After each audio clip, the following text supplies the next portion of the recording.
Hello, everybody. Welcome to today's edition of Abel Cine's live streaming Creative Forces. Creative Forces is a series of events where industry leaders and creatives join us for an informal discussion on what inspires them.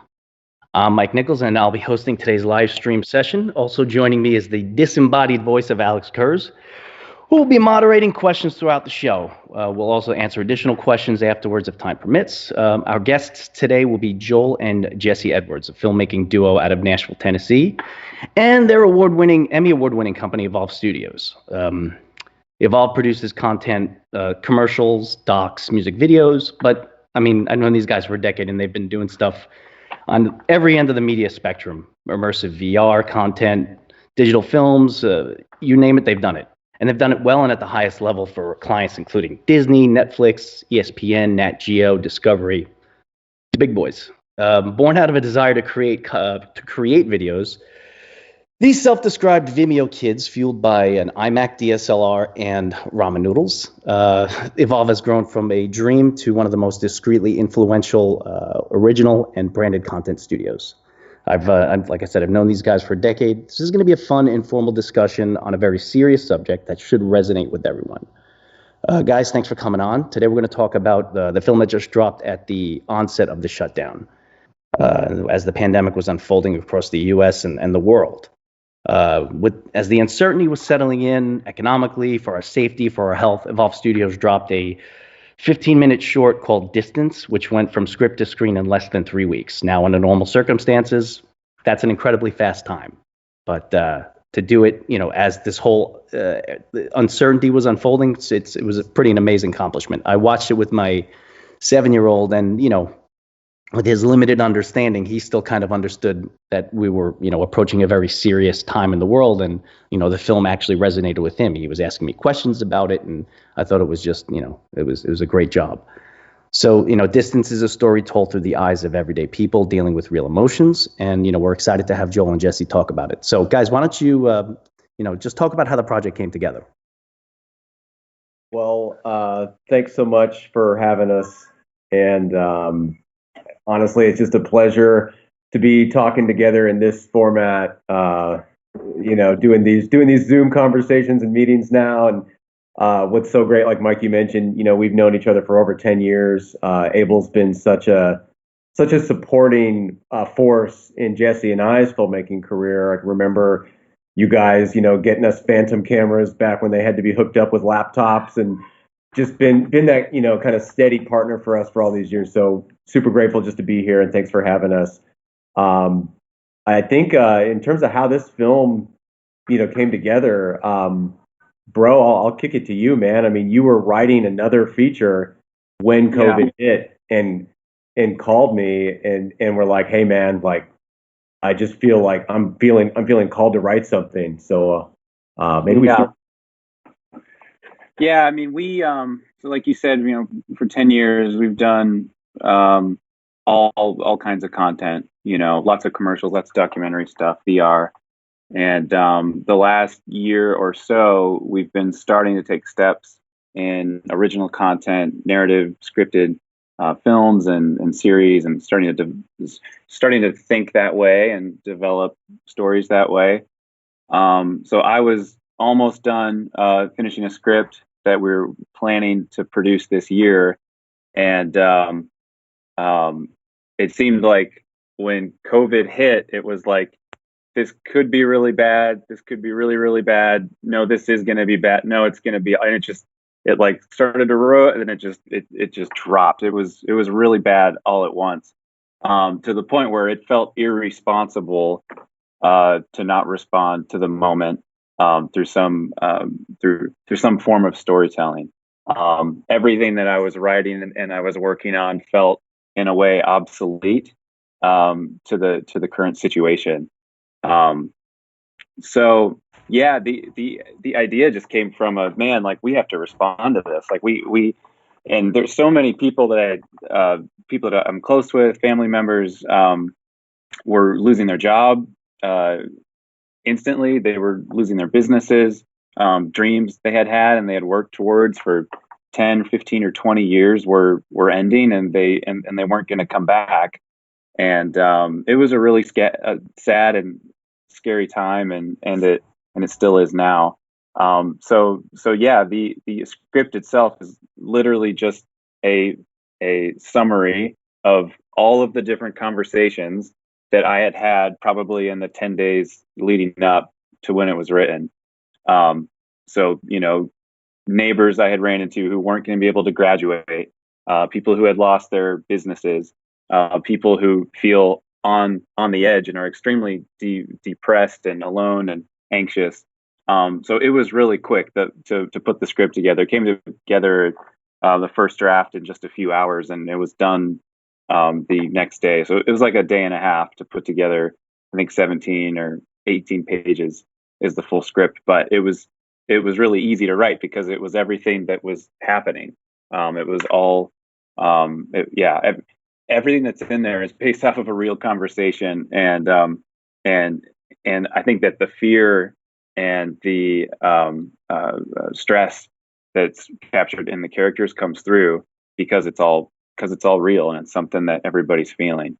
But we didn't just want to make like the sci-fi version where this virus comes and it would have been really easy to use COVID as an opportunity to market or promote the story, and that wasn't our heart with it. Was to make something that went along with it and was in line, just so people would watch and say, "Hey, check out this! Check out this short film." We didn't want to hype it up or do something that was not authentic. We wanted to make a story, and I wanted to write something about a relationship healing that was broken long before COVID, and I wanted to look at this as an opportunity. I wanted to look at this and show how this could potentially be an opportunity for there to be some healing and for there to be some form of redemption. And it's easy to write that into a script, and then hopefully people take that away from it too, and they feel inspired to reach out to somebody or connect with somebody else. And I think as storytellers, it's important for us to look at moments of hardship and see how they can become moments of renewal and how things can be healed from those hard moments. So that was the hope with the script. Yeah, there was a lot of we think about, what was it, the 13th was national emergency, so 14th, 15th, 16th is when it all of a sudden became, oh, this is real, I think, for a lot of people. And there were some really interesting statistics about depression, suicide rates. There was a couple of articles that were key pieces of inspiration. I remember you had texted me one night really late when you were revising after the first draft, and you were just like, man, think about someone who's already on the edge. What could this event trigger in them? And so in many ways, I think we kind of, as we saw the script come together, I just remember it being so incredible in the first pass. I mean, I've always been impressed with my brother, but I was extra impressed on this one because I was just like, man, this is so good. This is just compelling and is speaking to so many different things. And once we'd seen that, and then we're looking at some of these other articles, it was like we had to make a critical decision, kind of as storytellers that take our work very seriously.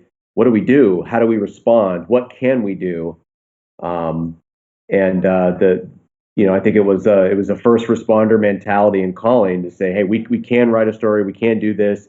At this point in time, all the lockdowns and safer at home and all that stuff wasn't in play, and every state and every county was trying to figure out what this meant and what to suggest. So we formulated a plan that we felt like was at least being as diligent and as safe as Publix or Costco to be able to go out and shoot a film. And we just did it, and it came together in a borderline miraculous fashion, how it all actually happened. And then even towards the end of it, as we finished it, we sent it to the Motion Pictures Association, and they were closed at the time and weren't screening. And we had a friend there, and they were able to rush it. Somebody there saw it and was like, "We're going to do this for you guys." And they rarely consider shorts, especially digital release.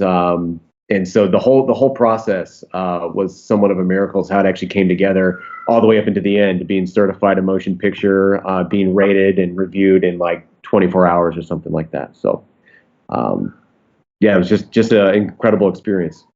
Wow. So that's insane. The way that came together, and the fact that you guys are brothers and did that. It adds a little bit more, to the emotional impact of it. I mean, I know I have two brothers, and I couldn't even, the quarantine was great for me to get away from them a little bit, but I can't imagine, the added stress of you guys working together. But how did you manage the casting? If I know we weren't quite locked down yet when you started, but there still had to have been this looming fear of the lockdown coming.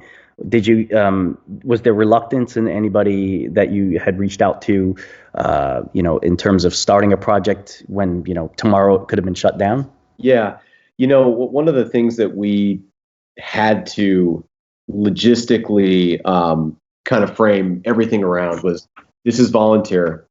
We're not going to ask anyone to do anything or hire anyone or pay anyone to do anything that they wouldn't want to do. And I think that, when you look at the way the industry traditionally works, there's a lot of expectations as to, here's the system, this is the process, this is the framework as to how to go about this.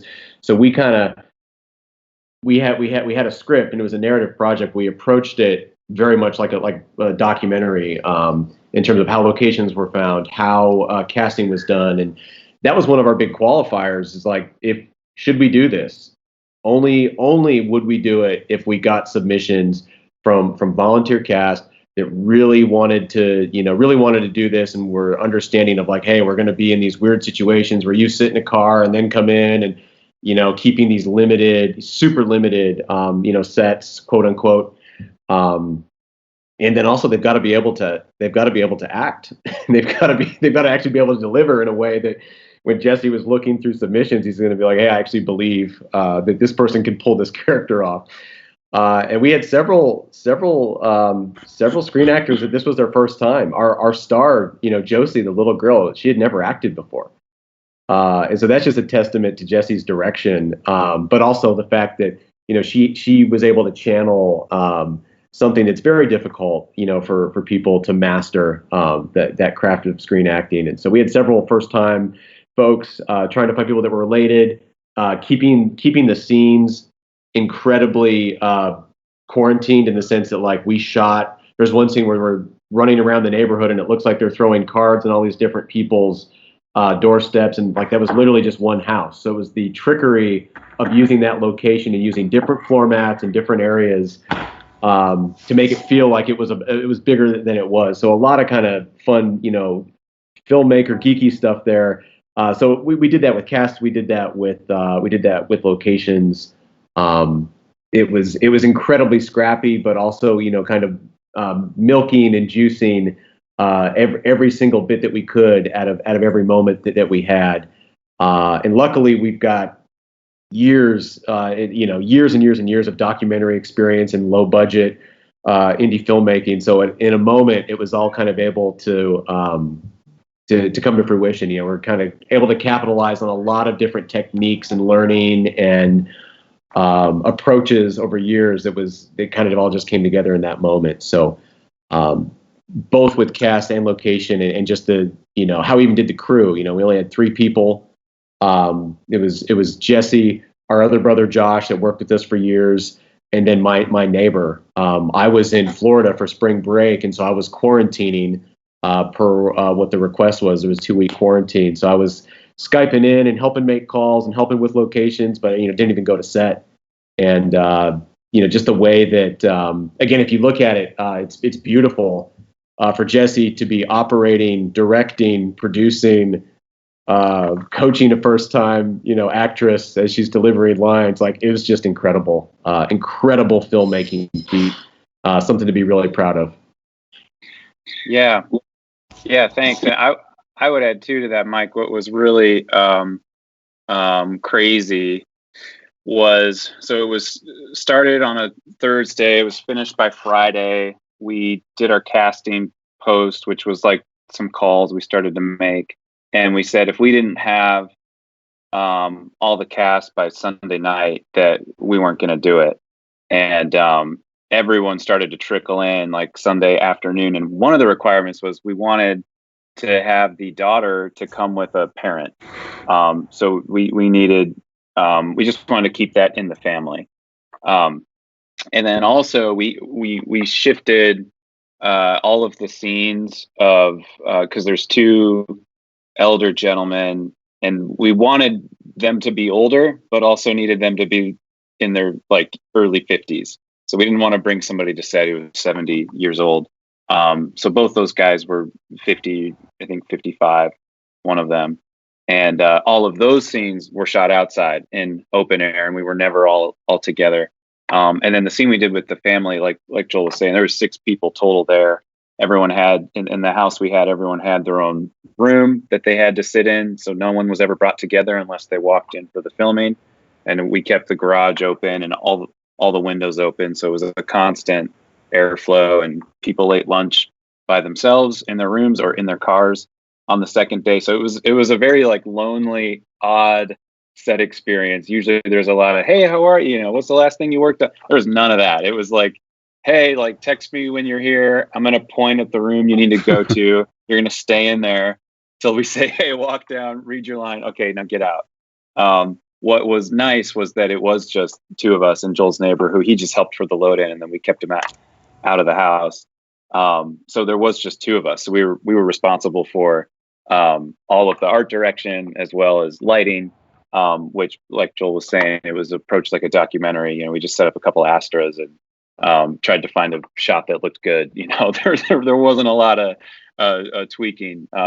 Wasn't really time for that. You know, it was, hey, we got to get the content of the story. But yeah, it was funny. Josh was holding, he had like a Zoom recorder, like kind of strapped around his belt. He's holding a boom mic, which is leaning on his shoulder. And then he's got the script, and he's trying to like script supervise while I'm shooting and trying, cause I can't even look at the script. So they're trying to read these lines, and I'm like, did they get it all? And Josh is like, I don't know. And he must have dropped that boom mic, too many times. It was a little bit absurd. If you could, if there would have been behind the scenes or like some sort of security camera that showed what we looked like, it was pretty ridiculous. But I think the hardest shoot that I've ever done. But it was important. We weren't going to have one more person there than we needed. It was going to be the absolute bare minimum. And yeah, there like I was saying with the casting, there were so many things. Like if we don't have a daddy-daughter duo by Sunday night, this is off. If we don't have someone in their early 50s who could pass as older, who's willing to come do this by Sunday night, then this is off. And everything just kept falling into place. And yeah, it worked out. And yeah, I'm proud of what the story is, you know, more so than how we pulled it off. It felt like a very important story to tell. And I think it was worth doing. So then working with, I guess, what you would consider very inexperienced actors and actresses, they obviously stayed true to the script and the dialogue as it was written. You know, I would imagine in a situation like that, you'd allow some room for improvisation, but it doesn't sound like there was any of that on this. It seems like it was pretty much to the page, to the word. Yeah, it was pretty much to the page. And they had just got the script that morning also. There was something wrong with it being sent. Yeah, it was sent over, but not all of them got it. So we were, you know, looking at it for the first time morning up, and they're pulling it up on their phone, and I was like, man, like this is going to be tough, but we're just going to do it like a few lines at a time, and we're going to do the first few lines until the performance feels right. I think we did those like 10 times or something like that, and then we're gonna add on from there. Once they're performing the lines in a way that's believable and viable and has good energy, we'll just continue on from there. So it was a lot of reading out the line and then repeating it back. It was not a super efficient shoot day, but it was yeah. I mean, to your point of improvisation, it was easier in the sense that we knew exactly what it needed to be. We knew what the bare minimum was for telling the story. And if we got that, we knew we'd have enough to make something work in the edit. And yeah, that's pretty much all we got. There wasn't any time for any alt angles or cutaways or things like that. A lot of the film is in and out of focus, and that's just because I'm trying to find it, while doing a lot of other stuff. So, but what's cool about a story like this is a lot of the production and the high bar that we usually set as filmmakers for that becomes less important next to a story like this, and it's more about doing justice to that story and to the performance and creating an experience that people are going to resonate with. Well, obviously, the brother holding the boom and acting as a script supervisor is probably not a staple that's going to outlive this pandemic style of shooting. But I would imagine some of the protocols that you implemented now on the shoot, and some of the discussions you probably had afterwards will carry over after we return to whatever is considered the new normal. For sure. I mean, a lot of it's funny, we weren't, thinking about infrastructure or creating new framework for safe set. We were just trying to be hyperly diligent based off of what we were reading and seeing in the news, and talking to a lot of first responders, talking to some folks in police and military and saying, hey, how are you guys dealing with this? You're the ones that are the authority and actually trying to, and would be potentially enforcing things. So we tried to do our homework and get really educated on in that moment what was being advised upon. And again, feel so good about what we did, because at the time it was, just weeks ahead of what now became infrastructure at your grocery stores and everywhere else out in the world right now. And I think in many ways we were helping to define some of that safe set protocol, how to go about this. We were lucky in the sense that we had masks from, I think we had some art department stuff that was left over, and we had extra hand sanitizer and wipes in our office. So we had all those supplies, and we were able just to kind of bring them to set. And I remember we were also thinking like, hey, should we do this when we're hearing right now that our local hospital in Vanderbilt needs masks and they were short on supplies? So that was one of Jesse and I's moments. She said, all right, well, we're going to go donate a bunch of this stuff, and we're going to go purchase some. And so we ended up going and probably spending almost as much money on donating medical equipment than we did on the actual film cash. But that was one of those kind of moments where we said, hey, we don't just want to go and do something like, if this stuff is really that in need, let's share it. Let's make sure that we're thinking about our community as a whole before we go and make this film. So there's just a lot of decisions that were like that kind of went into thinking about how to do this the right way. And then, knowing like you get to use you have the whole arsenal of filmmaking tools at our disposal to try to make this feel bigger and to actually give it the production value that we would want. So point in case, there's a scene where our dad's business partner is in New York, and he's on the phone and he's talking about, hey, it's all being shut down. This is worse than 2008. That was a scene completely done in visual effects. We shot a little bit of a window source plate of him in his suit, and then everything else was done by our visual effects team from home. And then we sourced a couple of Manhattan aerials, and it feels big. And in that moment, you're not missing anything as the audience. You're like, you're not even thinking about how they got that shot. It just feels right. And so I think there's a lot of trickery that if you dissect it as a filmmaker, you'll see some rough patches for sure, and then you'll also just, I think, appreciate how much polish and how much of that filmmaking tool set was used to make it an enjoyable, engaging, compelling watch. I got to give just a huge shout out to our senior editor, Zach Pritchard, who did a masterful job of just cutting around all the takes and all the weird little moments. And just imagine what it was like, two-man crew out there, script super booming. Jesse doesn't even know the lines. He's opping, trying to find the nice light.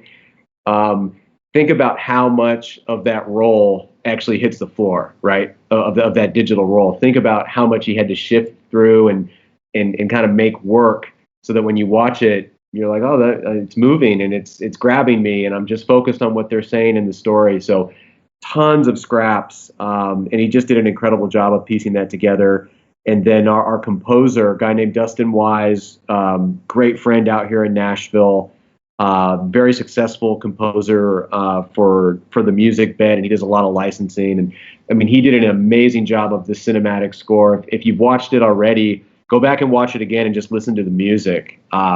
So much of the emotion that comes out is on, you know, is from his fingertips and from his work and from his contribution on this. So that was one of those moments where the scrappy shoot, it's, you know, comes together so fast. You have the material, and then you kind of just knead the dough,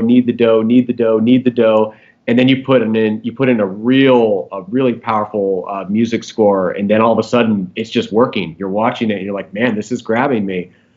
So just I'm just, you know, I think in doing so much commercial and branded work, you're so used to just kind of a la carte. And yeah, let's get some of this and let's spend some money here and this budget goes here and it'll make it nice. And to have none of that available to us in this time, none of that prep, none of the extra a la carte, you know, items to help make something of worth and make something of production quality of a high value, to see it all come together and you know, to just watch it. If you didn't know the story behind how it was made and you watch it, and you're like, man, I think that's decent. It's just an incredible feat. So to all the different roles and all the different contribution, even though the set was very scrappy, our post process was elaborate. I think we were in post for 3 weeks when the shoot only took 2.5 or 3 days. So tons of work that went into that, and we were rushing it because, you know, this was happening real time. The story was literally changing and developing every day. There was another news story, another big press conference. So we were in a hurry to try to get it out. But the post took way longer. But you can tell because I think the finish on it is a really, I'm very proud of the level that our team and all of our other collaborators were able to come together and put that finish on it. And really turn it and, you know, really polish it and turn it into something that feels like it was, you know, produced at a high level. That's great. Let's take a minute and maybe grab some questions. Alex, you want to hit us up with something? Yes, I have two wonderful questions that came up here. Jesse, as you were talking about the beginning of coming up with a story and the origin of it, somebody from the audience chimed in saying that this film really makes you believe that something absolutely beautiful can come out of this crisis. And the question here is if that was also the intent from the very beginning, to have something this powerful and beautiful.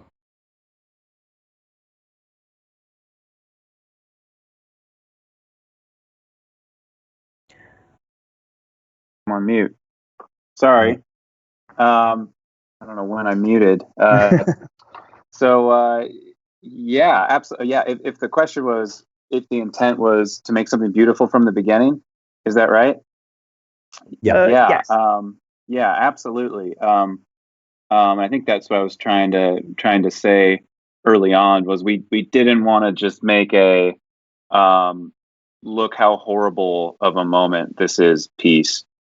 We didn't want to make a look how much worse this could get. Like there's versions of that movie that we've all seen. We you know we could have made a World War, you know, Z sequel that would have been like really entertaining and also thought provoking and a disaster short film. Yeah, there, you know, and I think stuff that's more visual and that's more, not that this wasn't visual, but it was, I mean, on paper, it's families worried about their jobs ending, school ending, not being able to talk to their children. It's not a very flashy story. And there's much more flashy takes on coronavirus. And there's a lot of short films up that are really well done, that have that kind of approach right now that you can find. There's like some of apocalypse, you know, versions and all of that. But yeah, like we wanted to make, I wanted to write a story that was worth telling before COVID-19 hit. And to me, the story is summed up in Norman, him feeling completely alone and feeling like life, like, and before COVID, at the very beginning of the film, the first line is, "When my dad left, he told me sometimes you're better off alone." And it cuts to Jeb, and he's watching all the news hits, and he's like, "Yeah, maybe he was right." But at the end of the day, like, this is about a dad who made a choice, that was his own choice, and it had an effect that was extremely hurtful to his son, and made him believe that, yeah, maybe we're better off without other people in our lives, and maybe this relationship isn't worth keeping, and maybe severing this relationship with my father, but also relationships with other people, is the best thing that I could do right now. And it's interesting because that, like, the advice and the thing that we can do to fight this right now is to keep away from each other. But that doesn't mean we're emotionally distant. That just means we're physically distant for a period of time.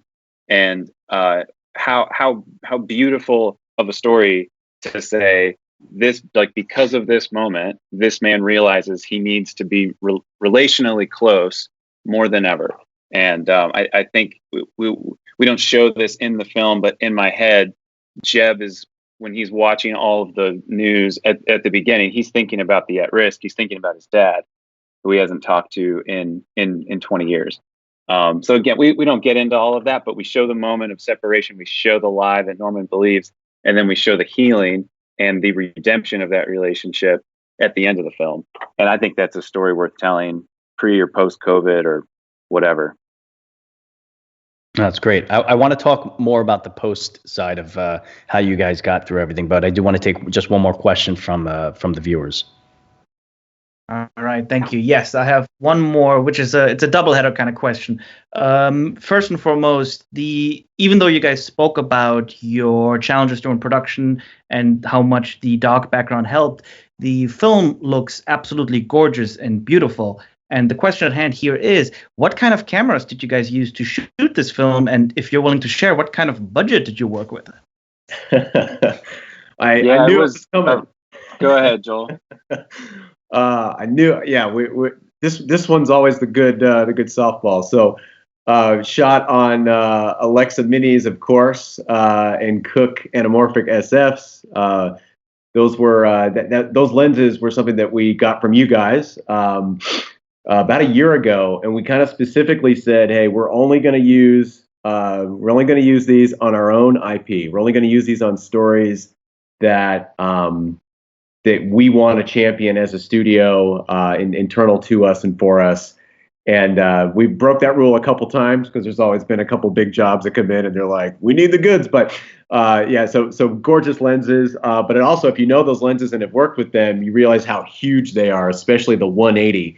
And there's a photo. I don't think we loaded it to you guys, but we'll try to find it. It's of Jesse, like, masked up with gloves and just this massive rig, while doing everything else that he was doing. I love that from just a behind the scenes kind of feel.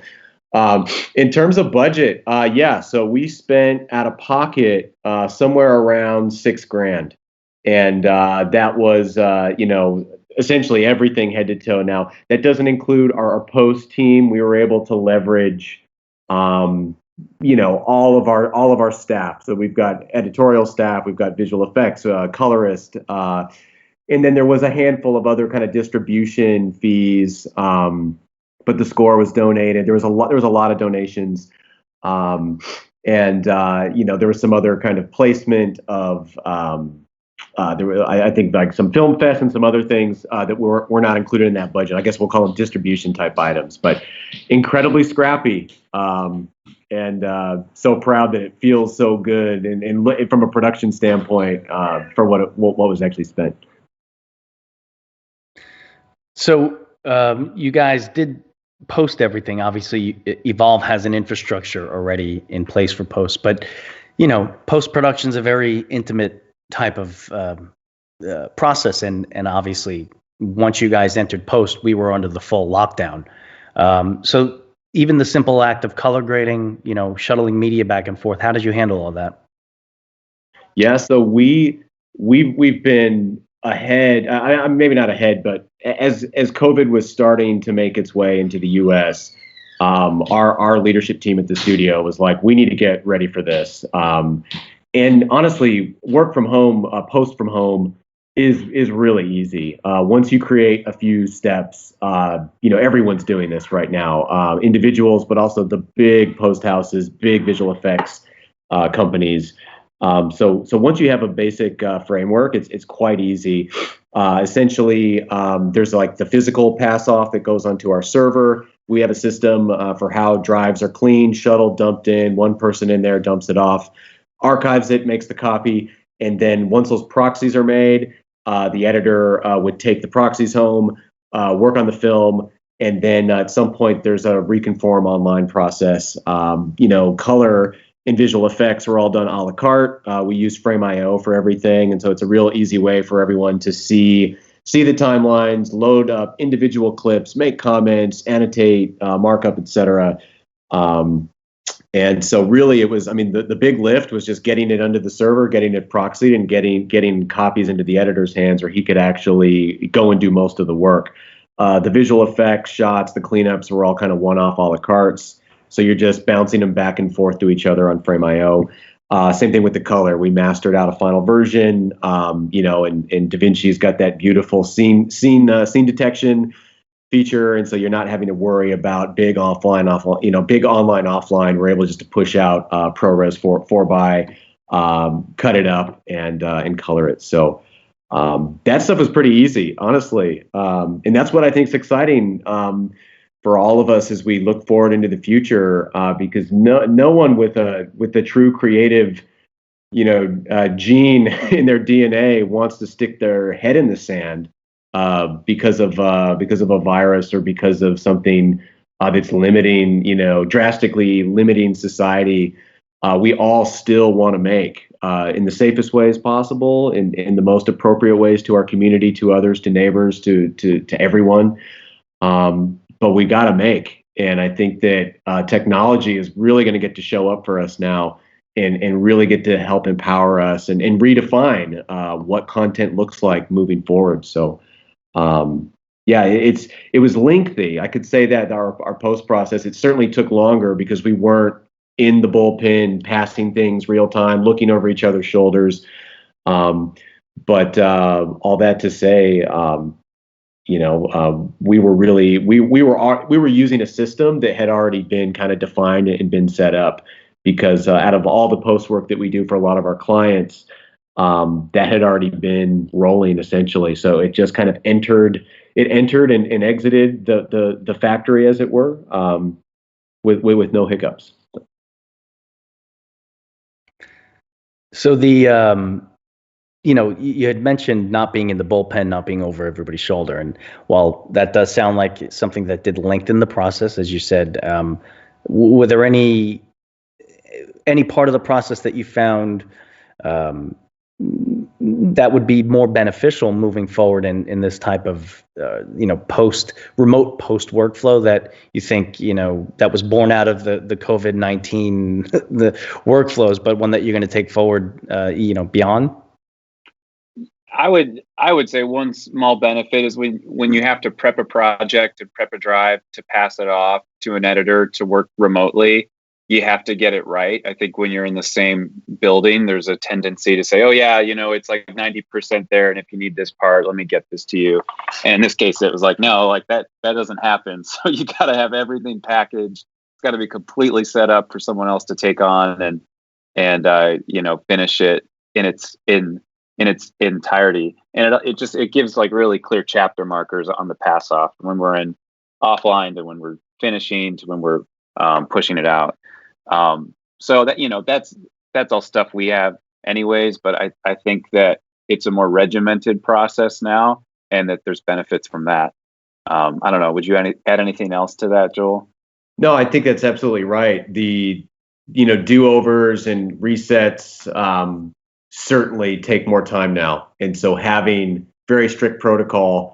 In this case, how is a senior editor or lead editor receiving a project from us? Like, we've got an AE who's in there prepping it, and it needs to be set up a certain way. So I think it's stuff like that. It's similar to just how you kind of power up a camera. There's kind of a basic set of steps that need to have it ready before you want to go in and make your specific adjustments. So I think it's, you know, stuff like that. But in the grand scheme of things, I think the hurdles aren't there. I think there are several kind of essential pieces of work from home software. And luckily, most of those technologies, I think there'll be some new ones that come from this, but a lot of the supporting infrastructure and technology was already there. You know, Frame.io comes to mind. Obviously, all of the Adobe suites. That's the stuff that we use. Yeah. Yeah, I'm kind of curious to see kind of what comes from this. You know, Adobe's already been pushing cloud editing. We haven't made that switch or been able to use it yet, but there's so many potential features. I think as long as, you know, upload download speeds, and that's the beautiful thing about Frame.io is the way that whatever their codec is so fast. So you're watching and scrubbing from multiple devices with multiple people at the same time, making comments that immediately reflect in a timeline somewhere else in the world. That's the kind of stuff that I think is just going to get gas kind of dumped on it, and is going to become a new way of working.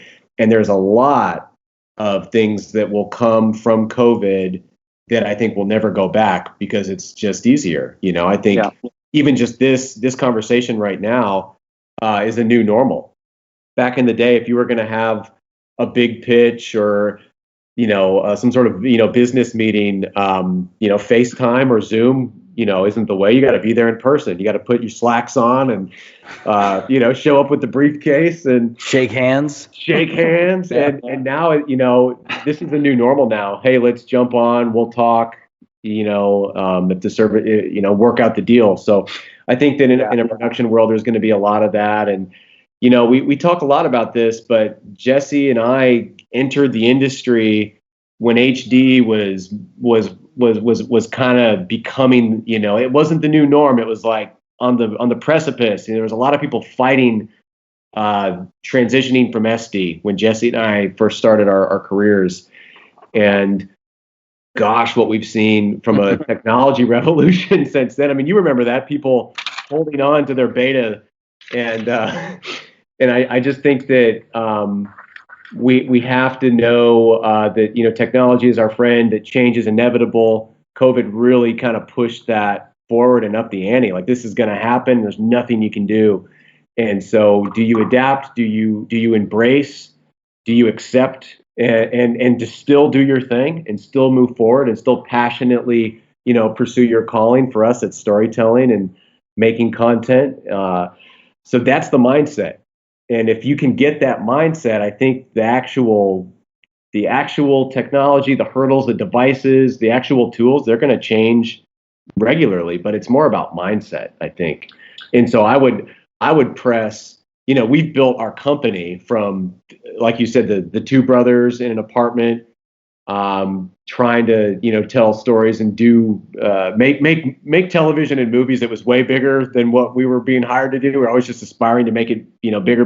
That's why we named company Evolve. And I would say to Hollywood and the big infrastructure now, like, guys, there was a lot of money that was being wasted just because this industry was established a long time ago and a lot of money was expected to be spent in certain areas. And now you can't waste that money anymore. It's actually, you can't do it. You physically may not be able to spend certain amounts of money anymore on certain things, but you also don't need to. So this is a huge moment to positively reassess the manner in which big films, big scripted, docs, television shows, you know, studio audience-based content. This is a big moment to reassess that and get creative about what the future is going to look like. And I think there will be a lot of things that just do not return because they will be more efficient, they will be healthier, they will be more sustainable, they'll be better. And I really do believe that. And there's all sorts of stuff. I could go on a tangent. I'm super excited about, you know, digital sets. I think that's the future. But anyway, I'll shut up. I was just going to add. I mean, I think from a storytelling standpoint, it's going to be less about what can we make and more about what stories do we need to make. Lindsay, our senior story producer, says that often, and I think, like Joel said, the industry is going to tighten the belt on the how things actually get done. But hopefully there's also pretty big belt tightening on the why. And there's more focus put on like, why does this story need to exist? Who is this for? How is it benefiting them? Are they truly resonating with it, or is it just getting them to click and to watch? And our passion is telling stories that need to be made, and ones that people ones that evoke meaningful emotion in people and connect them with something that they don't know is there within themselves, or pull them towards something that helps them become a better version of themselves. So yeah, Distance was a very small version of that, and we hope to continue to do that and do that in bigger ways. And hopefully that everyone in the industry is doing that and looking at content more from a place of what kind of art is truly meaningful, and what stuff was just noise. Yeah, that's so good. It's this moment to be hyper intentional with not just how you create, because that's going to have to happen. That's just done. That's now. You can't stop that boulder from rolling. But now I think storytellers need to ask what and why, and those are the questions I think to be leaning into. Like Jesse said, it's the why and the what. The how is already, that ship has sailed. It's changed forever, and you need to get down, like I was saying, just to be adaptable, to embrace change, embrace that flexibility. But you have this huge opportunity to ask why, and that's really important. And I could not reinstate that, and kind of echo that. I think that's really what it's about. Yeah, covering the technical side of what's going to change, and the remote capabilities that technology is affording production, post-production. It's inevitable, and it's almost as if the pandemic was the lightning rod to sort of fast track that type of application and execution. But it along with that, it seems as though the last 3 years or so there's been an increased spotlight on set safety.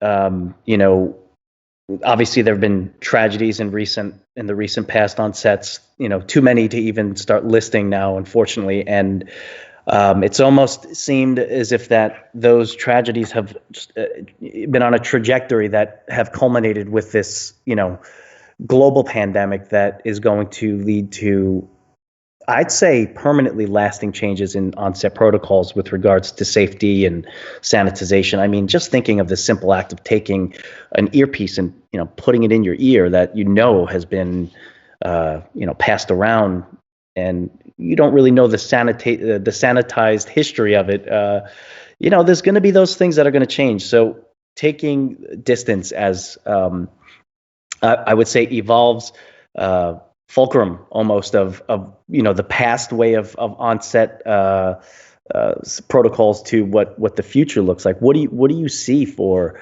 lasting changes in how we deal with onset safety and protocols, even beyond sanitizing? I just think this is going to bring more attention to the things that have been gaining momentum for the last 2 or 3 years. Yeah, I think there's so much, like you said, that's still so squishy that we won't see the tangible kind of checklist until it either reveals itself or someone institutes it, and all of a sudden everyone's like, hey, this works. Like there was this worked really well. We need to embrace this. So I think we'll see a lot of new kind of institution in that. For us, when you talk about evolve, like we set goals. You're going to laugh about this, but we set goals years ago to be like, let's pay our contractors within a net 30. Like, wouldn't that be a sustainable way to try to run a production company and to try to be considerate and respectful? And let's try to really take OT serious, so that if we get into it, everyone knows where they stand and what that looks like. And I think what I'm saying is, like, these were kind of dreams and goals of ours years ago. what it boils down to is being considerate and being respectful and understanding and not being tone deaf to the situations. We've done a lot of kind of higher end doc shooting where we had to be hypersensitive to the locations that we were in and the people we were with, our subjects, where we were.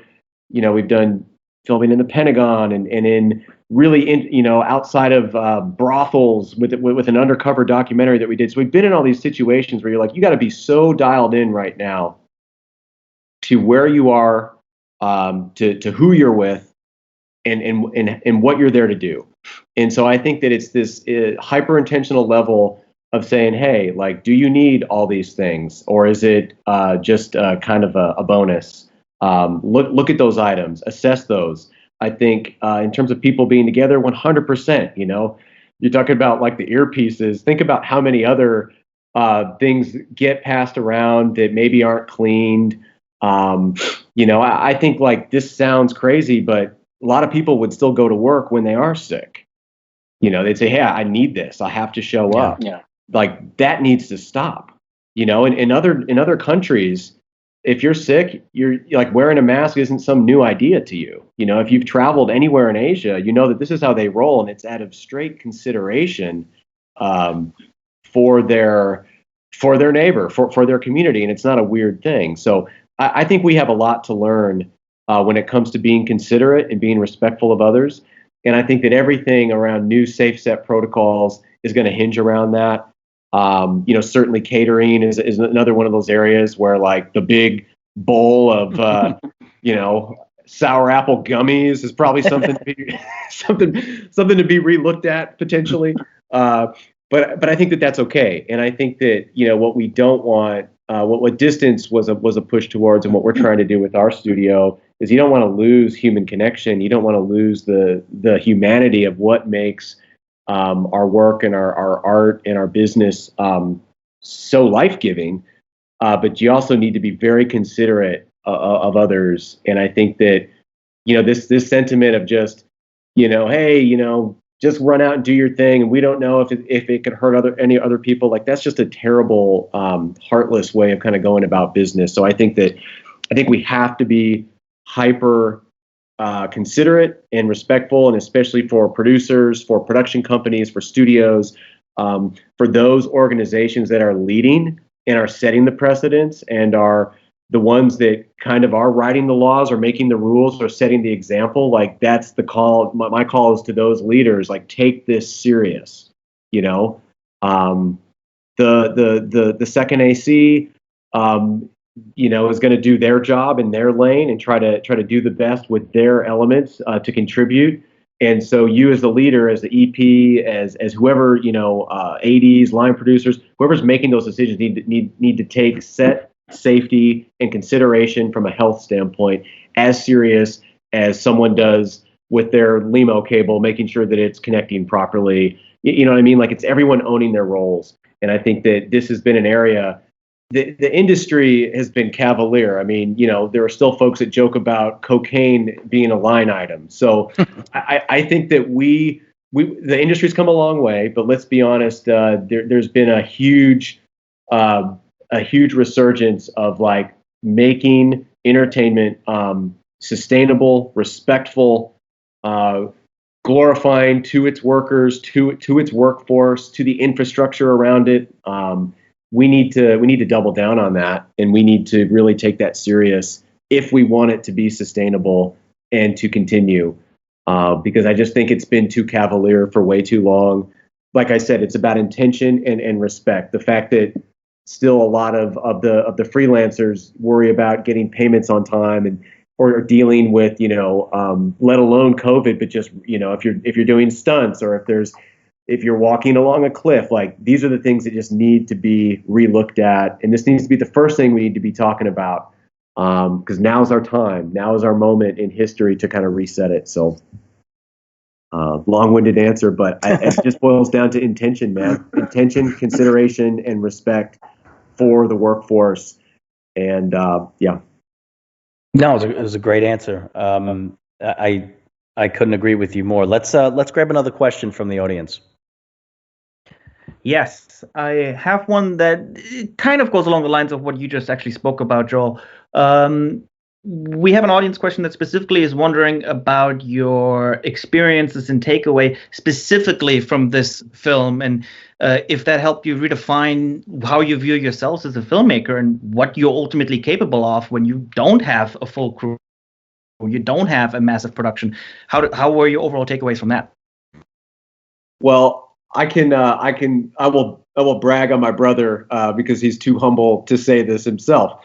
But I mean, if you think about what this dude accomplished just with his own two hands, and obviously his heart, there's so much passion, for the storytelling in the characters here. But it is possible, and I'm not suggesting that everyone needs to train up and become a one man or one woman band, film unit. I actually don't think that that's the solution. But the idea is that the story, whether it's a piece of narrative, a story you're trying to tell, or another storyteller's trying to tell, or it's a branded content, a message that an organization is trying to tell, like steward that first and foremost, and learn to serve what the goals of that story are, and who the intended audience is. And what I mean by that is, like, I think we used to kind of be into the things that we were into because you like this, you like cinematography, or you like visual effects, or you like writing, or you like the business side. And I think we used to be a little more siloed in our lanes because there was potentially enough money to afford all those different lanes and all those different roles. And I think that everyone needs to see a bigger picture and needs to understand, like, whether you're driving, I'll use like a race car example, whether you're driving the car, whether you're the racer or you're changing the tire, that thing doesn't race unless that whole pit crew is working on that. And I think we've done that in the film industry, but we've been a little bit more siloed. I've been on many sets where, this is not a shame comment, but the DIT is saying, hey, well, I'm not going to do this. Or someone else is saying, well, hey, that's not my job. And I totally understand qualifications. And we absolutely should stick to the things that we're qualified and hired to do. But you should never be drawing offense or taking something negatively when there's a particular issue at hand and different people can speak to it and can collaborate together. So my call is, like, how this changed us is to say, hey, it is very possible for one person to understand everything in the engine and to go and do it. And I think that for those that are in that season and that are that's where they're at right now, and they have the passion to go tell stories, I would charge them and say, hey, go do it. Like, you can be empowered. You have the technology. You have the resources. You can go do that. For those of us that are in larger infrastructures, love your neighbor. And what that means is, like, understand that this isn't just about what you're here to do in protecting yourself. We have to work together. We have to synthesize as a group. We need to be anticipating each other's needs, helping each other. That's the only way that smaller, more confined, more restricted, less money productions are going to be successful. It's about becoming more of a team and knowing to anticipate what the other departments are going to need and be thinking positively for them. And so I think that's how we, coming out of this and not even knowing where the industry is going to go. I mean, when COVID hit, we lost, Jesse, didn't we lose probably 4 or 5? I think we lost 5 commission brand jobs. It was close to 7 figures of just income. And you guys got to think about that. Like, people are saying, hey, we just can't do this stuff. Eventually, we will need to make, new content, and you're seeing it already. But there's going to be less money. There's going to be less time. There's going to be less infrastructure. There's certainly going to be less butter in terms of resource to spread. So again, this goes back to what I was saying earlier, like, adapt, accept that change, know that it's going to be different, and there's going to be the same bar of quality asked of you. You're not going to have anywhere near the amount of resource and infrastructure to get there. You can do it. It's possible. Distance, to wrap up and answer your question, is proof. It's possible. Yeah. And I think there's a temptation to think, man, we did this for so cheap. We did it so fast, and it was casted over a weekend, and it was written in a day and a half, and shot in 2 days, and it was edited. The actual editorial on it was less than 5 days. It was, I think Joel said 3 weeks earlier. I think it was 3 weeks worth of work slammed into like a week and a half, I think, total time. Is every project going to benefit from that regimented and that tight of a schedule? Probably not. And does every project benefit from me holding the camera, trying to yell through a mask to direct talent who's never acted before, while my brother, tries to put the batteries back in the Zoom recorder, which is dropped for the third time? I'm kind of rounding up. I think he dropped it twice, but are projects benefiting from that super scrappy set? I don't think so. Like, no, I'm not like, man, that was great, let's do all our shoots like that, because I don't think that's in line with the goals we have for the type of content that we make. The goals for this piece of content was to do it like that, because we wanted as few people as possible on that set. So I think it comes down to what your goals are and what your intention is in how you reach your goals. I think it is the speed of how it came off and how well people have resonated with an original story is eye-opening. But it's also, a very scary time, and I think that the feelings presented and the emotions presented in the script hit harder now than they normally would with something like this, because of what everyone's going through. So it's not, it's very much I think we brought great intention towards a meaningful story for the season that it was created in. That doesn't necessarily mean that's the new model. We've done a lot of stuff with just myself and one other person on set, or Joel and one other person on set. So we're definitely used to that, like, show up with one or two people and figure it out. We were joking, man, 2 years ago, we were doing a project, and we booked a flight, I think, on a Friday night for Joel and Aaron Selden to go to Italy on Sunday.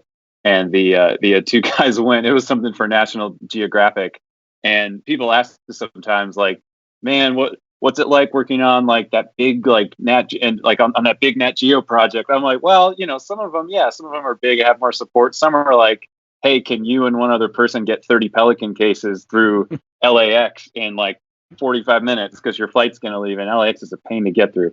And then you're trying to get to Sicily by Sunday, and then it's in the van, and you're shooting that same day at sunset, and then like it's very hard. It's very physical. It's very, very long day. So we're pretty used to that. We've done that for 10 years, and sometimes it helps because it's the only way that the project gets done.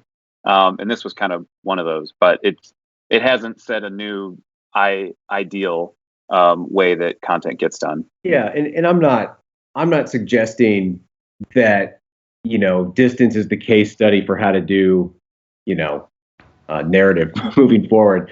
I'm saying that it is possible, and any time that we see something that's like surprising, it changes the methodology. It changes the mindset of, okay, well, what does it take to get that?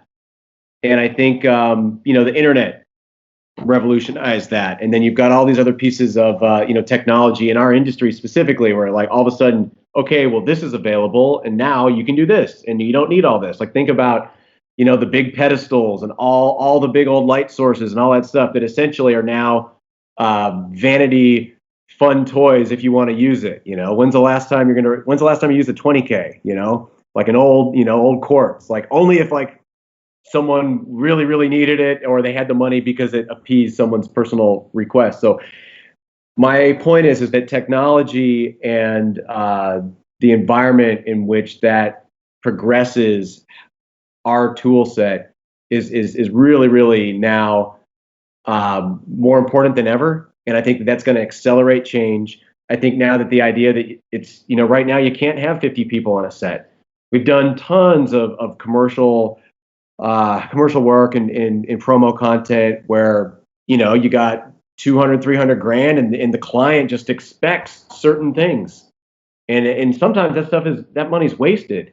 I mean, I'm telling you right now, for what they pay some of the big, techno setups and some of this fancy stuff, you could do an entire series. You could do a whole nother property of content for what you just paid one line item.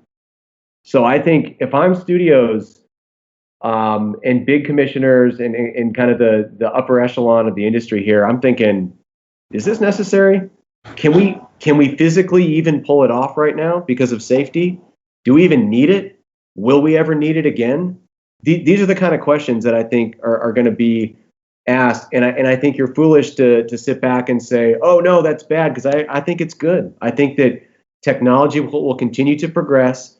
Creatives will still be able to find new, innovative ways to get the shots and tell the story.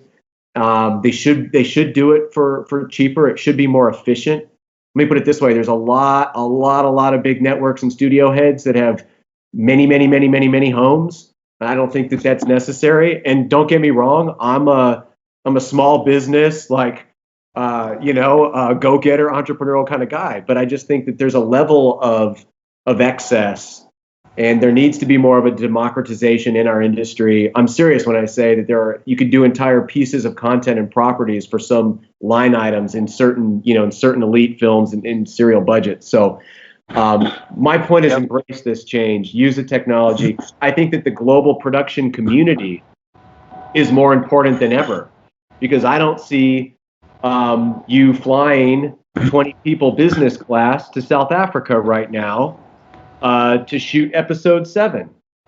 But you know what? I guarantee you there's a really talented crew on the ground there that has all the gear and has all the stuff, and they're incredible to work with, and they could do a great job. And so I think that it's going to be thinking about this differently. And maybe we're too progressive in that, and like saying, oh, you got it. But I don't know. I really feel like it's about what story do you want to tell? Why is it important now? And not so much about, the old how. I think it's really about adapting and changing if we want to continue to move forward. So. Well, it's certainly going to be interesting, because, what you just brought up could be a peek into what, the next phase of what production looks like in the next 5-10 years, where, the I don't want to say elitist view of talent outside the major hubs in the world, but there's no way of sugarcoating it. There's definitely an elitist view, and I think we can start to discover talent, in places that we would have never known that it existed, by leveraging crews that are local to achieve shots that we need remotely, and 100%. the technology just bringing it all together, and then when you throw in something like virtual production and centralized production, it's again could be very interesting new paradigm, and taking a silver lining from this whole situation, which we're human. That's what we do. We try to look at what's positive, and I think the silver lining here is that it's been a firm catalyst in making us reevaluate how we do things. And we can all tell you, we work in an industry that just does not like change, doesn't embrace change, and to push something through takes a lot of effort. And we certainly have that catalyst in what's going on in the world now. It's here now, man. There's no stopping it. Yeah. And I think, like I was saying earlier, Jesse and I got into this when HD was like, we've seen this before. It's kind of the same story. It's like, oh, we got to buy. I think that everyone needs to look at their roles in contributing to the entertainment and content industry, media industry.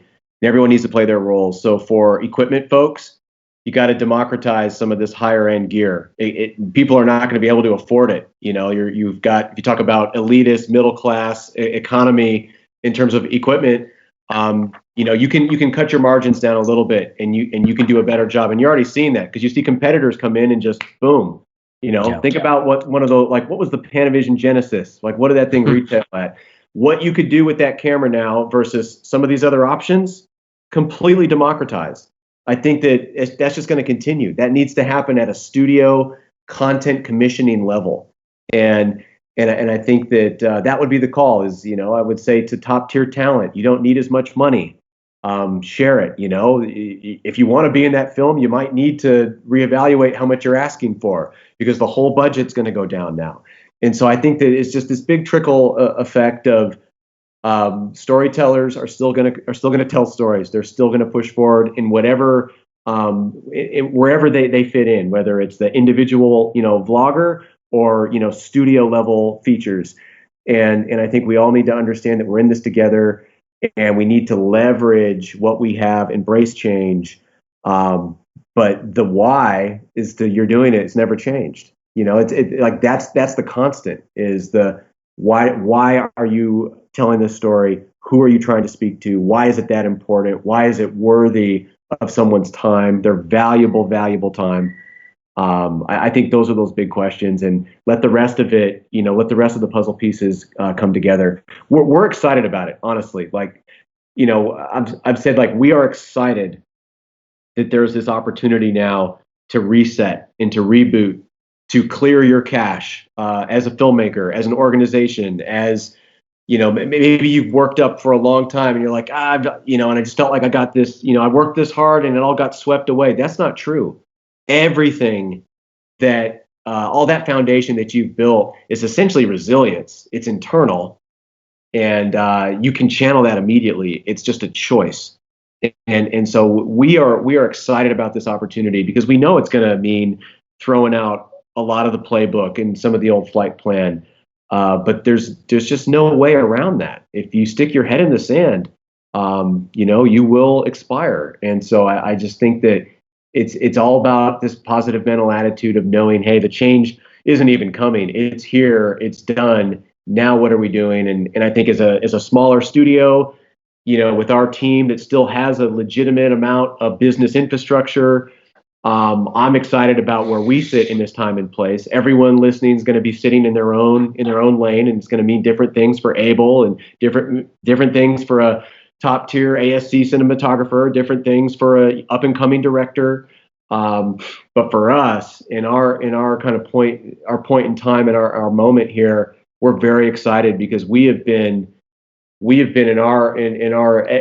had efforts always to just elevate content, to push it further, to make it feel bigger and larger, and hit harder, compel and connect more throughout all of our careers. And now there's this opportunity where I think there's going to be huge democratization with big scripted content, with series, with features, how those are made, how they're distributed, where the audiences come from. And we're just kind of excited about that, because we're like, okay, we felt this was a 10, 15-year goal. Maybe it just got accelerated significantly quickly. And we're excited about it.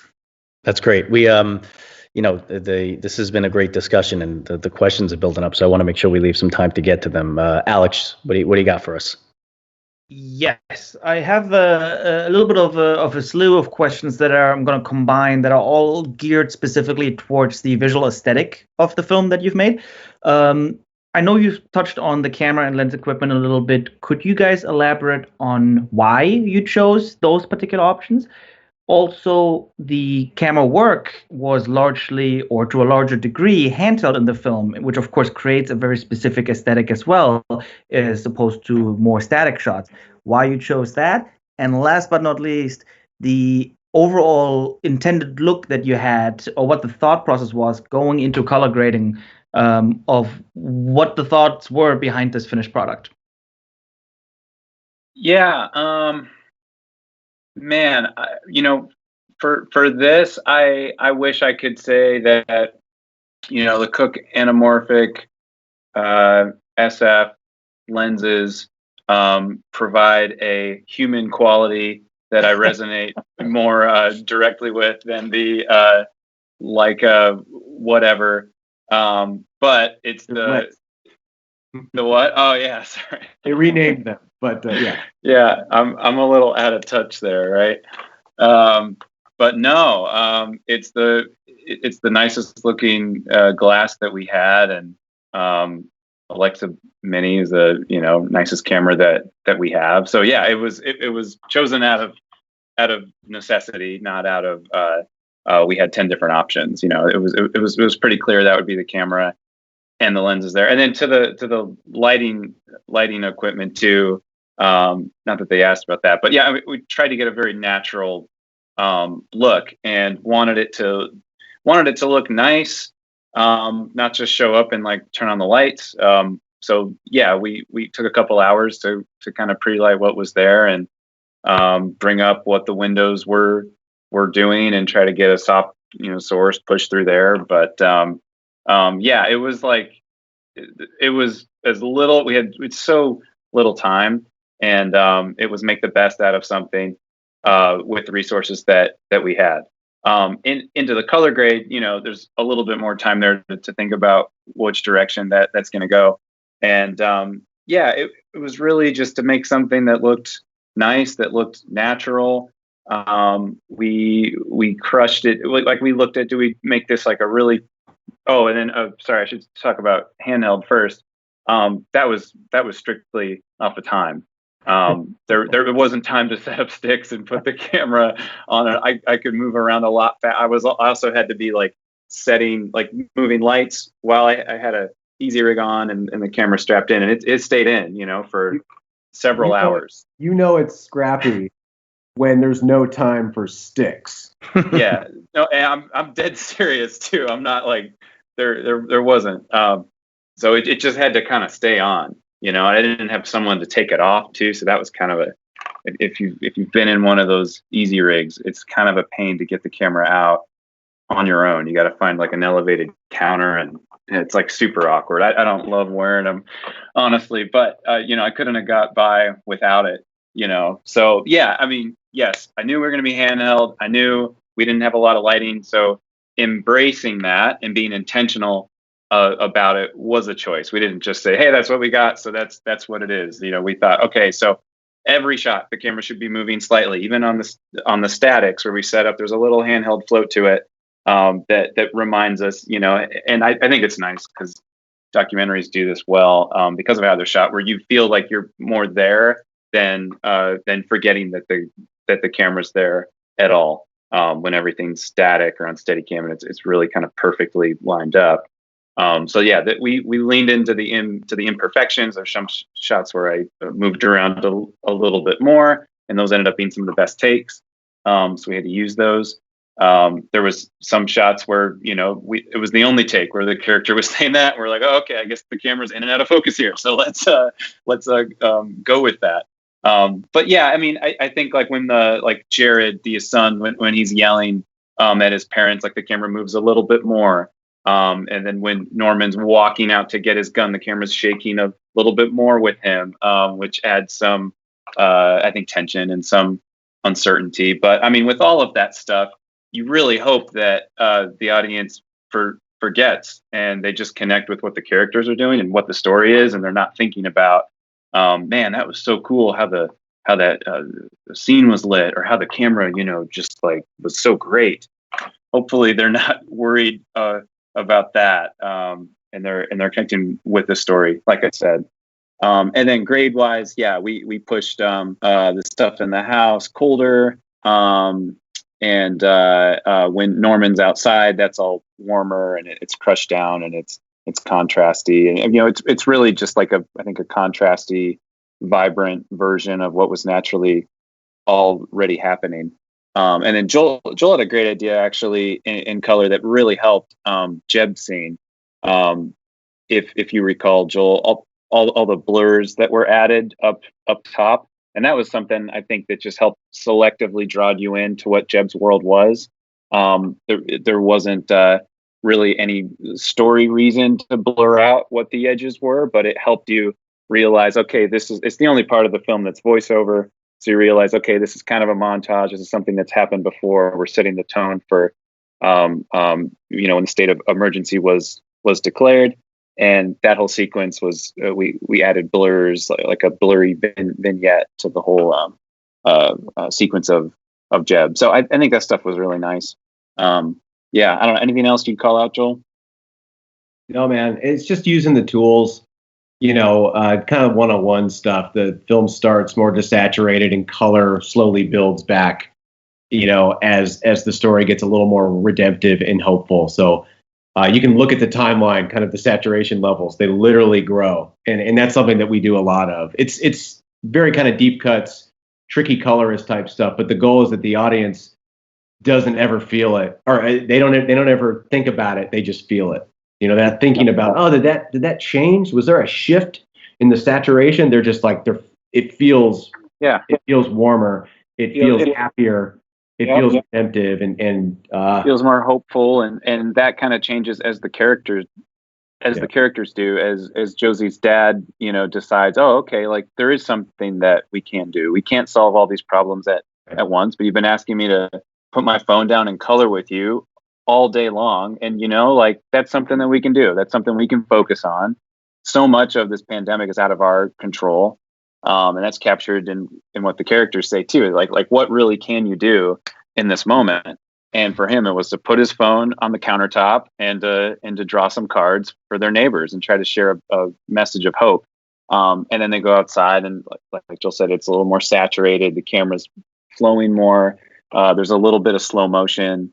I think just shot at 48 frames, like when they're walking outside, and that's nice too. Trying to extend and capture the feeling of what that moment would be.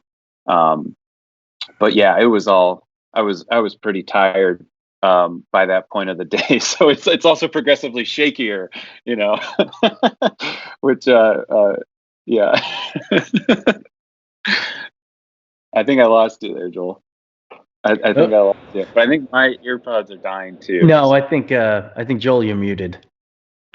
Oh, Joel.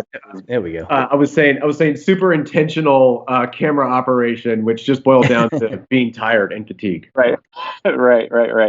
Yeah, but yeah, I hope that answers the question to some degree.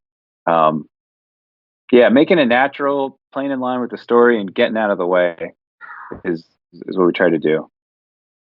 Yeah, and you did a great job. I mean, it's like I said, I watched it as soon as it was released, and it we see a lot of client work, and for the most part it's all really good stuff. But something about Distance, when I watched it with who I watched it with, was really really resonating. So what's next for? Are you guys seeing the end of this quarantine period, this rest period, or are you starting to get calls from from anybody looking to maybe start some productions up?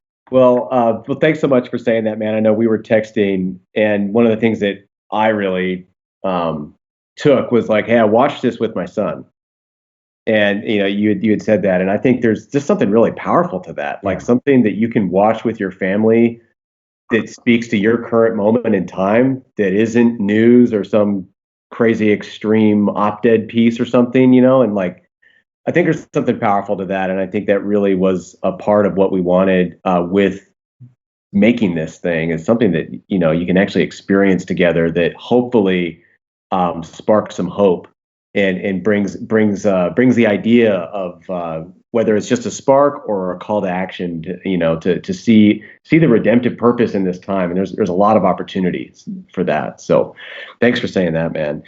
For us, in terms of the studio, Jesse's right back to writing. So we had a pilot for a series that we essentially had. We had the first pilot done and shot pre-COVID, and then it's been in post. And then we've got a whole bunch of story and development work around the rest of it. So Jesse's finishing that up, and his team, we have a small kind of story team that works on all the IP and all the original content. And then from there, we've got a feature that we're still going to try to do. We're going to try to get it done by end of year, and we're already kind of mapping out from our distance learnings, like if we're still in this really limited sub 10 people together, lots of locations unavailable, like in that world, could we still pull this feature off? And luckily it was a scrappy budget planned feature, and the story itself is producible for a certain amount. And I think that that's a key, and that's a whole nother session, but like writing stories that are producible not just being like, oh, and then like the submarine breaks through the ice. Like there's just certain things that we need as storytellers to be thinking about what's producible right now. So anyway, we've got a slate of original content that Jesse and the team are going to be working on. And I'll be working on that as well. But then our other side of our business is our branded, kind of content. And then we've got a couple other series. So we've got a couple pilots right now with two of our big client networks. And we're kind of like, when can we start moving forward on these? And so we have a few of them that as Tennessee gets back into a new normal, that we're going to start taking steps on. And again, a lot of the learnings from distance applying to those. So we're looking forward to that. And the hope is that they sell through at network level and we're able to get a series order in this kind of new reality. So with those two projects in particular, they're getting a lot of our focus. We've had time to work on a lot of internal brand stuff. So we did a new visual effects reel. We've got like this fun, we're turning 10 years old at the end of May.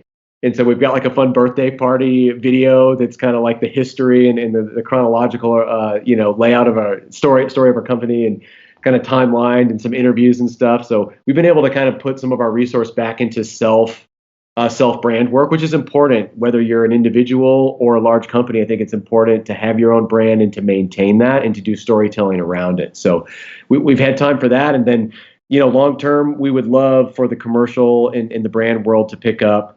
We've had some calls, but for the most part, our footage licensing business is doing really well because most agencies right now are just trying to piece together stuff based off of stock and library and archival. So we have that side of our business and it's doing well. I think that when the time does come to start going back again, we're still going to see what that framework is, but it's going to be different. And so we're grateful that we're kind of ahead of it in a sense that we've been doing it. We have an idea. It's not going to be weird the first time that we, fire the cameras back up on a commercial job because we've already kind of been there. So that's what I would advise to folks is like, even if it's in your studio alone, empty, or in your house or whatever, like be practicing, be ready to go. Whether you're producer, technical, whatever side you work on. And I think also like give your time. We had a whole like month where we didn't have one job come in. So what we did is we went and we partnered with Make-A-Wish and we partnered with a company called Helping Hands.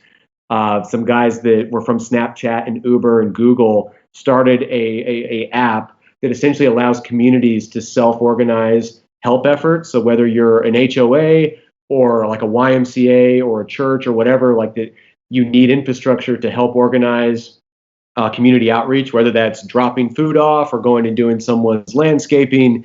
There was no platform for that. So they just built one. And so we went in and did a video for them and did storytelling and we're able to kind of say, hey, we can leverage what we do to help you guys. And hopefully it's really impactful and helps push what they're doing forward. And eventually when there's time to do commission work again, hopefully we get the call, but those are the ways that we kind of use that time. And I think we're still going to continue to be doing that. I think we're looking at months of like, there's not a ton of work here, but we've got this camera or we've got this post facility or we've got this footage. Like, what are we doing with that? Don't sit on your hands. Don't stick your head in the sand. Go give your time, steward your talents, like figure out how to stay active.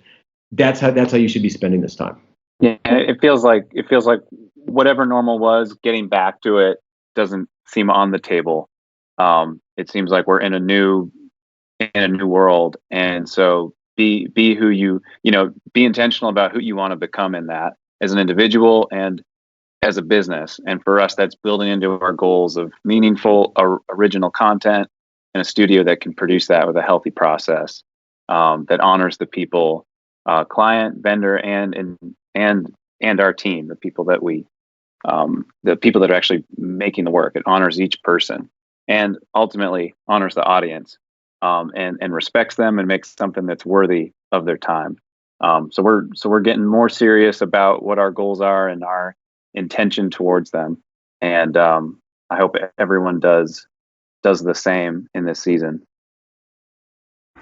A fantastic discussion, guys. I mean, this flew by. You guys are great talents and great friends, and put this piece out that's just so timely and so powerful. And there's one last question that I want to wrap things up with. I know the answer, but I'm gonna let Joel take it away. Talk about the hat. Oh, yeah. A lot of people want to know about that hat. Okay, so this was actually what we ended up doing with the Support Your Local Filmmaker merch is actually a beautiful COVID story. So we made this hat. I got like some weird print shop like to do a run of them a year ago, just because I love, to survive in this industry and to have passion to be a filmmaker takes a lot of just pride and passion in doing this for the reasons that resonate with you. It's a calling. I hope it's not something that you just stumble into, because it's way too difficult to sustain it and to move forward and to take ground and to be successful. So there's a lot of pride in filmmakers. I was like, we need to support your local filmmaker hat. I saw a guy that had a support your local brewery hat, and I was like, I'm gonna take that typeface and that little badge, and I'm gonna make a hat. It was like, support your local brewery. So we built the hat. We wore it around and we sent it to clients last year and partners, people that we work with, and they loved it. And they're like, you guys need to do a merch store. This is incredible. Everyone's always asking about it. And so we're like, yeah, that sounds great. And then, as artist entrepreneurs, we procrastinate and never got to it. So when COVID hit, we were like, what are some of the things that we could do right now? Things that kind of irons in the fire that just need finishing. And so we have a complete line. We've been working on fulfillment, and it's literally like days away from going live, but the site is already live. It is shop.evolve.studio. There's a whole line of support your local filmmaker gear. It's open. You can do orders. We just haven't done a big social media push and done an official launch. But the hope with this is, take pride in what you do. We all work way too hard and sacrifice a ton we sacrifice our personal time, we sacrifice family time, we sacrifice other dreams and goals to work in this industry. So we're all super proud. So show that pride. And there's nothing, good swag is always a good way to do that. Secondly, we have 3 funds, actually 4, because we've included the Music Cares Grammy Fund, but 4 different funds that all proceeds of this merch are going to go to. So our hope is to take any money that is made in this for a season, because we can sustain this for a little bit, and give it to television and film workers funds. Our local Nashville fund has already raised a little bit of money, and they're writing checks this week. There's a lot of the bigger ones are working with IATSE and the MPTE, and then SAG-AFTRA as well. So we would love to help steward, anything that is made in this time, just to help others, because again, that's the whole point of this right now. So check out that site. There's some cool stuff on there. I think we're going to keep adding to it. There's one of our producers, Jen, had this idea to do film set flashcards. So I think they're a great client gift. So they're like, you can literally flip it over and be like, is that a movie? Is that what is that? So you can kind of help educate, especially in the branded content side. I think there's so many clients that love it, but they're not film school trained or they're not on set enough. So this could be a really fun gift. So there's some really fun ideas like that we're, kind of playing with, and we'll end up hitting the store. So would love for you guys to check that out, and it is open. Excellent. Well, guys, I can't thank you enough for coming on. I mean, this was fantastic. Distance, it's on YouTube. Where else can we see it?